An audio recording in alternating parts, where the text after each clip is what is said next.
Today we're talking about the 21-day habit theory, and you have probably heard that it takes 21 days to form a habit.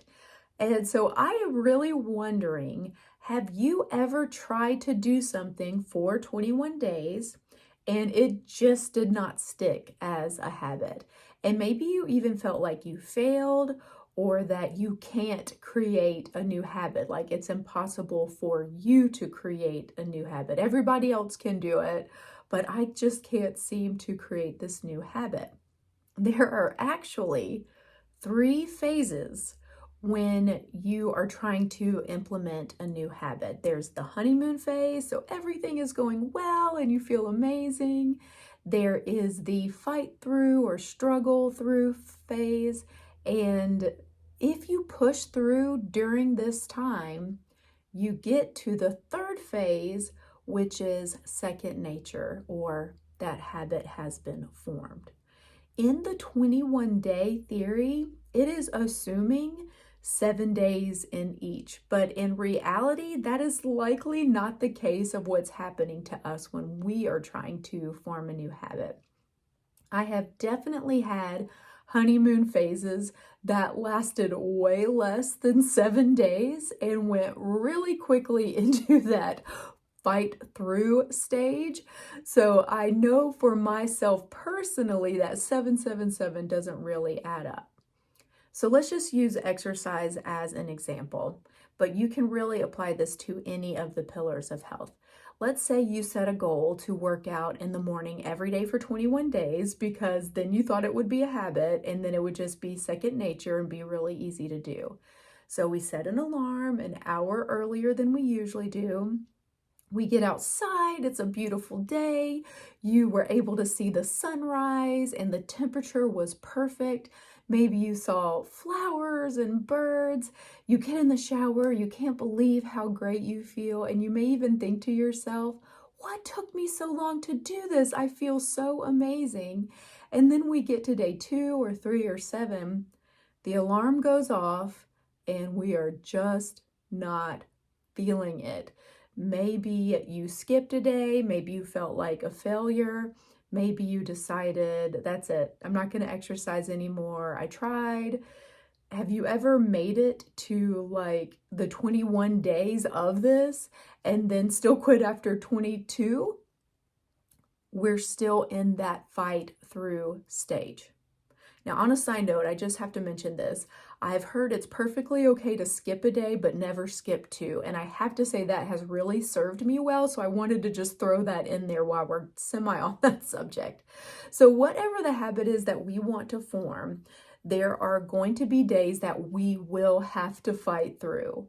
What we usually don't do is make a plan for when this happens. So this is where a health, nutrition, fitness coach can really come in nicely, or even an accountability partner, someone there to hold us accountable and to even help us come up with the plan that when this happens, this is what I'm going to do. But I'm going to go ahead and give you 3 tips to help you plan for that fight through stage. Number 1, give yourself permission to try the habit at different times of the day to see what works for you. Maybe the first few days you're trying working out first thing in the morning, then after a little while you try it at lunch, and then maybe after the next few days you try working out after you get off work. And you can kind of see, oh, this one was a little bit easier, or you might even see it's a combination. So some days are better than others in the morning. Some were better at lunch, some were better at dinner, or maybe you found out, nope, lunch was it. Like I did it every single day at lunch. And then number 2 is after you do that, schedule them on your calendar. So it could just be lunch and you put workout. It could be Tuesdays, Thursdays morning. Mondays and Wednesdays lunch. Friday, Saturday, and Sunday, all of the family is going to walk together after dinner. But give yourself some time to do some trial and error and see what works. I think sometimes when we try one thing, we think, oh, I can't do this. But if we tried it in several different things, we might actually find what works for us. And then I really, really, really want you to put them on your calendar. It's way more likely that you'll have success when you do that. Number 3 is make a plan for when you struggle or you're starting to feel that resistance. If you didn't get a great night's sleep and you need that extra hour, you know I'm a strong proponent of sleep. I'm like, get the sleep. Tell yourself or whatever, you need to come up with your plan. I'm going to work out at lunch. I'm going to work out after work. I'm not skipping this day. I need this hour of sleep and I'm going to do it later in the day.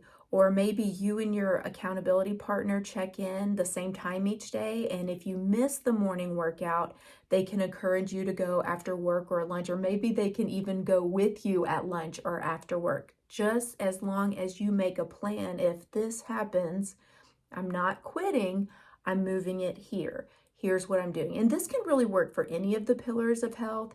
So is it easier to take your supplements breakfast, lunch, or dinner? Schedule it in your calendar. What happens when you forget?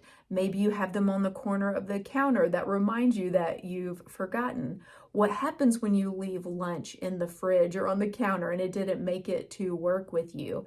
Can you have some backup healthy meals that are already at work? Can you go to the grocery store and grab something a little healthier instead of going to fast food at lunchtime?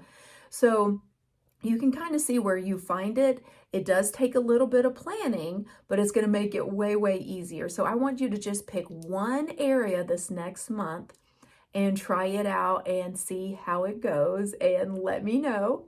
Please subscribe or follow, and I will see you next time.